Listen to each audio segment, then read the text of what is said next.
అందరినీ కూర్చోబెడతారు పండితుల్ని. వాళ్ళందరికీ కూడా చక్కగా పట్టుపంచలు ఇస్తారు. దాని తర్వాత దక్షిణ ఇస్తారు, ముందే ఇచ్చేస్తారు. మనలాగా పూజ అయిన తర్వాత స్వామి అందరికీ ముందే ఇచ్చేస్తారు. అందరికీ పంచిపెడతారు. పంచిపెట్టి ఈ కొడుకు సోమశేఖర శాస్త్రి గారికి ఈయన కూడా దక్షిణ ఇచ్చారు, పంచిచ్చారు. పంచిచ్చి ఒక మాట చూసి నీ చెంప తిందా బంగారు అంటే చూసే స్వామి నా చెప్పు సంగతి మీకు ఎట్లా తెలుసుకోవాలంటే పండితులు కదా అహంకారంతో కూర్చున్నాను. అంటే పరిగెత్తుకు ఇచ్చింది నేనే కదా బంగారు. అప్పుడు బాగానే పడ్డాడు. స్వామి నా కోసం మీరు అంత శ్రమ పడ్డారా? తప్ప కదా స్వామి, నీ పుట్టపడి చూస్తుంటే చెప్పుపోయింది అనలేదా బంగారు, నాకైతే రాయించాడు కదా. అంటే స్వామి చూడండి ఎంత ఎలాంటి వేద పండితులు చాలా మంది. అలాగే మనకి బయట మంది వెంకటేశ్వరుడు గారు మరొక వేద పండితులు, ఆయన పుట్టపర్తి వచ్చాడు. ఆయన పుట్టపర్తి వస్తే ఆయనకి ఏం చేశారంటే అక్కడ ఆయన సూర్య నమస్కారాలు చూసే డ్యూటీ అని చెప్పారు. సూర్య నమస్కారాలు చేస్తున్నాడు ఆయన. ఒకరోజు రోజు బాగా చేస్తున్నాడు, ఒకరోజు కాస్త ఉంట్లో బాగోలేదు. 78 మంది పండితులు ఉన్నారు, మన్నవాళ్ళు వచ్చాడు అనుకున్నాడు. అనుకుని ఆయన చక్కగా చుట్టూ ఎన్నో శ్లోకాలు పద్యాలు తిరిగేశాడు. ఇంకా ఆరుడము సౌరము ఈ మంత్రాన్ని ఎవరు చదువుతాడు ఇవ్వాలని చూసి కూర్చున్నాడు. కూర్చున్న తర్వాత స్వామి చాలాసేపు తర్వాత వచ్చారు వేదిక మీదకి. వచ్చి ఆ యజ్ఞం అంతా చూస్తూ ఈయన దగ్గరికి వచ్చి నీ సూర్య నమస్కారం అయిపోయే బంగారు అన్నాడు. అమ్మడిగా అడుగుంటారు అనుకుని అయిపోయి స్వామిని చాలా గట్టిగా చెప్పాడు. స్వామి కిందకి వెళ్ళారు, భక్తులందరికీ దర్శనమిచ్చారు. భక్తులందరికీ దర్శనమిచ్చి మళ్ళీ వచ్చారు. వచ్చి స్టేజ్ మీద మళ్ళీ ఎక్కారు. ఏం బంగారు నీ సూర్య నమస్కారం అయిపోయి 2 మాటలు ఓరి నాయన 2 అనుకున్న తర్వాత సరే అప్పుడు కూడా అయిపోయి స్వామి నెమ్మది చెప్పాడు. తర్వాత స్వామి ఆ పూర్ణాహుతి దగ్గరికి వెళ్ళారు, నవరత్నాలు సృష్టించి ఇచ్చారు. ఆ పూర్ణాహుతి అయిపోయిన తర్వాత మళ్ళీ లోపలికి వెళ్ళిపోతూ నీ సూర్య నమస్కారం అయితే బంగారు 3 మాటలు ఓరి నాయన చాలా గొప్ప కలిగినట్టుగా అవసరం అనుకుని కాస్త తోచుకుని అయిపోయే స్వామి నెమ్మది చెప్పాడు. లోపలికి వెళ్ళిపోయారు స్వామి. అమ్మ బతికేటరా అనుకున్నాడు. కానీ 15 నిమిషాల తర్వాత భగవాన్ బాబా బయట మరి వెంకటేశ్వర గారిని ఒక్కరిని లోపలికి తీసుకున్నాడు. ఇంకా లాభం లేదనుకున్నాడు. వెళ్ళిపోయాడు లోపలికి. లోపలికి వెళ్ళిన తర్వాత ఇంక మరీ ఇవ్వలేదు. ఇంక అయిపోయింది మన పని. చిన్నగా కాలపడు స్వామి రక్షించాడు. స్వామి నన్ను మన్నించండి స్వామి అన్నాడు. అంటే అప్పుడు అంటారు స్వామి బంగారు, వేదశాస్త్రాలు చదువుకున్నటువంటి నీకు ఇవన్నీ పండితులు అసత్యం ఆడితే సామాన్యుడు సత్యాన్ని ఎట్లా ఆశ్రయిస్తాడయ్యా? అట్లా వచ్చారు స్వామి, నాకు ఇవాళ ఒంట్లో బాగోలేదు అని చెప్పి నేను అరుణము సౌరము మంత్రాలు చదవలేదు స్వామి అన్నాడు.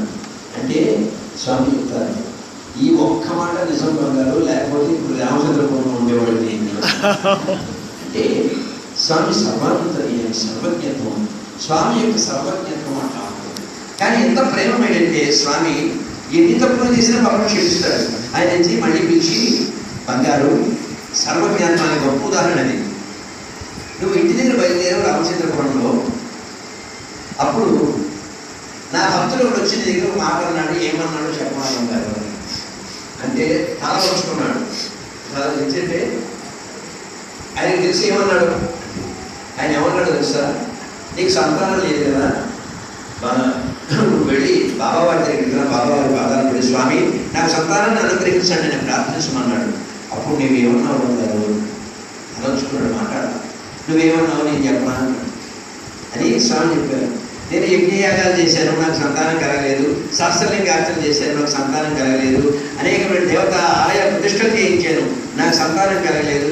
ఈ బాబాని అడిగితే ఏమవుతుంది అని అన్నావా లేదా అన్నాను స్వామి నాడు. చాలా తయారైనటువంటి ప్రభు ఏం చేశారంటే వెంటనే ఒక స్ఫటిక విఘ్నేశ్వరుడి విగ్రహాన్ని సృష్టించి ఆయన చేతిలో పెట్టాడు. చేతిలో పెట్టి బంగారు ఇదిగో దీనికి అభిషేకం చేసి ఈ తీర్థాన్ని కాదు, నీకు తప్పకుండా సంతానం కలుగుతుందన్నారు. సంతానం కలుగుతుంది. అంటే స్వామి ఎక్కడ ఏది జరిగినా తప్పకుండా తెలుస్తుంది. అంటే మనం అనుకుంటాం ఆ స్వామి మనం తెలుసా, మనం ప్రాక్టీస్ చేయకుండా పాట పాడుతాం కానీ ఆ స్వామి తెలుసా అనుకుంటుంటాం. కానీ స్వామి ఎప్పుడు చూస్తున్న విషయం మనం మర్చిపోవడం. దయచేసి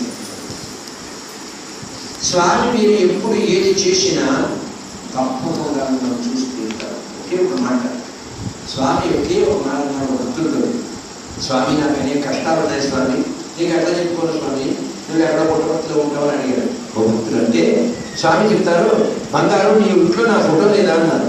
అంటే ఉన్నా స్వామి, నీ ఇంట్లో ఫోటో ఉంటే అది ఫోటో అని ఎప్పుడు అనుకోక బంగారు, నేనే అన్నాడు. నువ్వు ప్రార్థించు, నేను తప్పకుండా నీ మాట వింటాను బంగారు అని, ఖచ్చితంగా నీ మాట వింటాను. అంచేత స్వామి యొక్క ఫోటో ఇక్కడ ఉన్నదని ఫోటో మాత్రం దయచేసి కూడా అన్నాడు. ఇంకేదంటే మనం చాలా భజన చేస్తూ ఉంటాం, చక్కగా మంచి మృదుమధురంగా భక్తి ప్రకృతులతో ఎవరో పాడతారనుకోండి, ఒక ముషం పడుతుంది. ఎందుకు పడాలి? ఆ మంచి బాగా పాడినప్పుడు ఎందుకు పడాలి? లేదా ఒక మంచి విషయం చెప్పినప్పుడు ఎందుకు పడాలి? ఒక చిన్న అనుభవం చెప్తాను. మరి రాయగడ అనేటువంటి ఊరు వెళ్ళాను. అక్కడ ఒక పిల్లవాడు చాలా మృదుమధురంగా పాడుతున్నాడు, చాలా ఆలోచించిపోయి పాడుతున్నాడు. పాడుతుంటే ఒక పుష్పం పడింది. అక్కడ నా పక్కన వైకుంఠం గారు అనే భక్తులు కూర్చున్నాడు.